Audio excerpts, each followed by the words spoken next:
Welcome back to Encore Forum. And tonight I would like to welcome my guest. On the panel tonight, we have Rome Gotti. What's up, Rome? How you doing, Marlo? Happy to be here tonight. Thank you. Thank you for coming. And we have Maybac the Magnificent. What's up, Maybac? Nothing much. Just staying alive and trying to keep in stride. All right. We have Milwaukee Ro. How you doing today? I'm doing well. How are you, Mr. Ro? I'm all right. All right. Well, tonight we want to talk about what's been going on and what's sweeping the country. And that is the tragic accident that has happened to Trayvon Martin and his family. As we know, he's a 17-year-old who was walking home around 4 something in the morning from a convenience store, and unfortunately in a gated community where he lived was gunned down. And we want to talk about that a little bit more in tonight's segment. So, Rome, what are your thoughts? I mean, here this guy is coming home 4 o'clock in the morning, 17-year-old, and he gets killed. Well, you know, when I ran past the story, I actually was just surfing the internet, and I ran upon this article that a lady had written, and she was saying like it was like such a bad accident, and the guy that had the gun shouldn't have had the gun, and all this kind of stuff. And then it started to play on the news a lot. A lot of people started to give it a lot of coverage.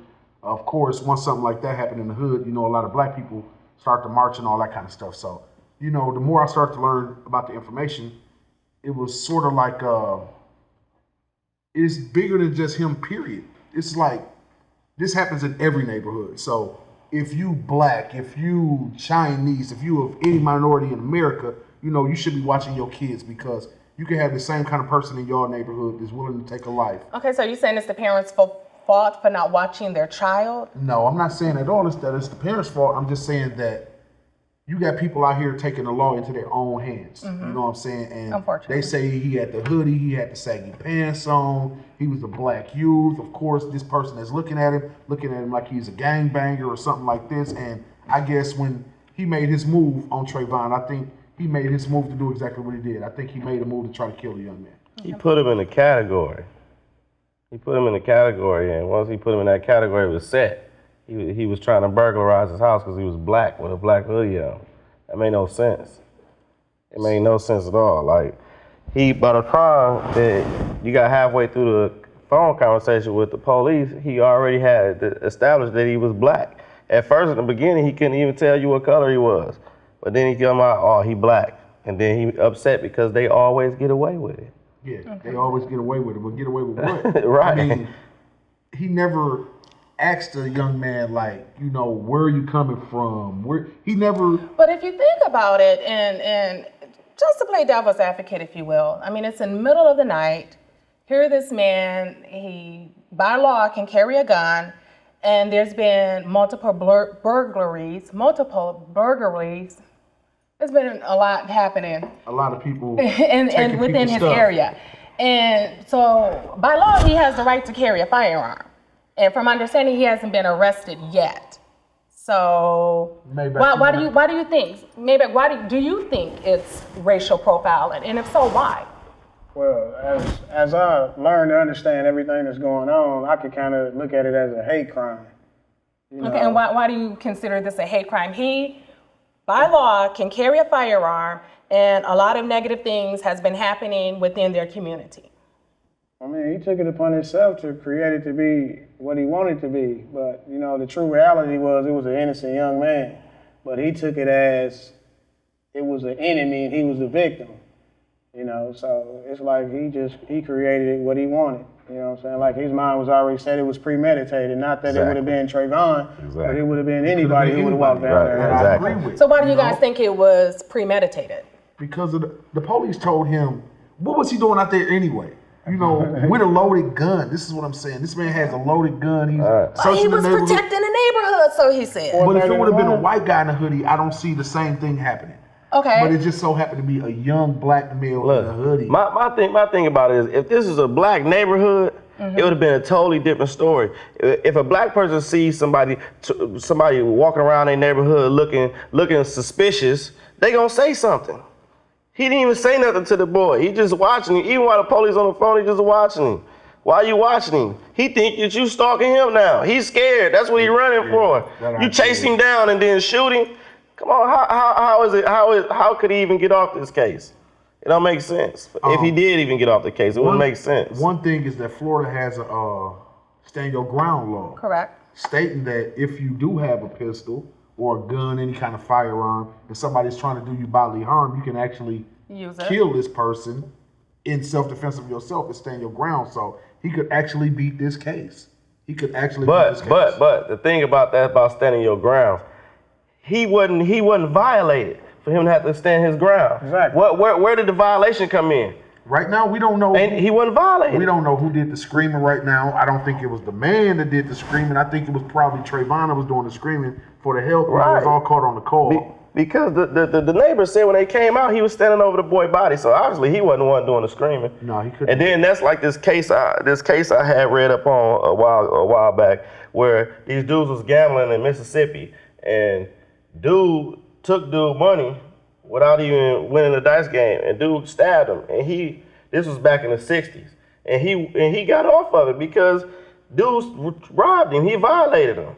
So that's the same thing you saying with the whole law thing, but he got off of it because dude violated his person. Dude's person was never violated for him to even take action like that. But he still had the opportunity to carry a firearm, and at this present time, he has not been arrested. So do you think the laws in Florida are accurate, or what are your thoughts on the laws that's protecting him? Racially, the laws are limited. You know what I'm saying? This power trip thing, it goes beyond just somebody saying, get out of my house. And it's like, okay, they saying he had a nice background of wealth, you know what I'm saying, rich people, smart technology, whatever. So, you know, he took all that and ran with it, is what I'm saying. And it's like, okay, just because he got a gun permit or holding a gun, that means that he can just establish his own laws. My point. You know what I'm saying? That's the way I took it. That's my point exactly. You know, my thing is not the fact that he had a gun. Mm-hmm. You know, being that he was part of the neighborhood watch, he was not supposed to be out there with a gun. He wasn't even at least following this young black man. Okay. Sometimes black people do this to themselves, is all I'm saying. You know, in my neighborhood, the hoodie. You gonna say that? I'm gonna say that. You gonna say that? And I'm gonna actually stand by that. Because in my neighborhood, you know, not knowing about the other white neighborhood, the gated community, I don't know nothing about that. I know in my neighborhood, at a certain time of the year, when you start to see fellas walking around the neighborhood in hoodies, it's not a good sign. It's a bad sign. So you're saying So you're saying it's because he had on a hoodie? No. That made him suspicious? What I'm saying is that in my community, in your community, which has no gates, we have no block watch. You know what I'm saying? Mm-hmm. We are our own block watch. But at certain times of the year, summertime, 90 degrees outside, when you start to see the youngsters walking around in the hoodies, is usually a bad thing. Is all I'm saying. So okay, but let me tell you this. Let me say this much right here. Does that really make a difference to know that beyond his death and the man causing all this harm towards him, that in that neighborhood previously, was it any violence going on? Was it any drama? Was it any heated moments up until just burglaries? Burglaries. Were they actually saying that this man made numerous calls to the police for numerous things, and more than likely the things that he was calling in for had something to do with black people? So if you're dealing with this community with these gates, then apparently is a few black families that live here. You know, I mean, premeditated. Well, in wrapping premeditated, up, man. Premeditated. Okay, in wrapping up this segment, your final thought. What is your final thought regarding the situation? As far as the man who did it, the family, what are your final thoughts?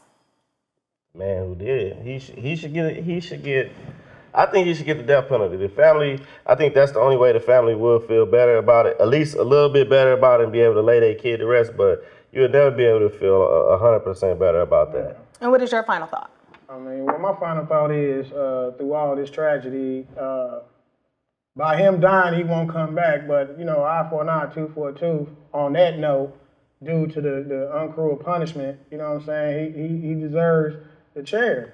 You know what I'm saying? And your final thoughts? Well, I just look at it like right now we don't have all the facts.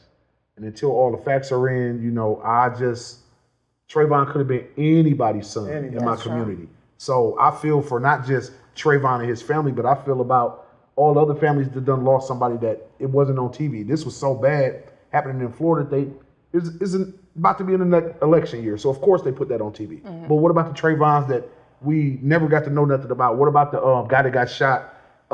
Being that he was out with his friends right before his wedding, he's in New York. He get pulled over by some cops for being disorderly, and they used over 56 bullets to shoot this man down, and he was unarmed. So that didn't get a lot of coverage. Trayvon is getting a lot of coverage, but that could have been any one of our sons. So I just say that till we get all the facts in, I reserve my opinion.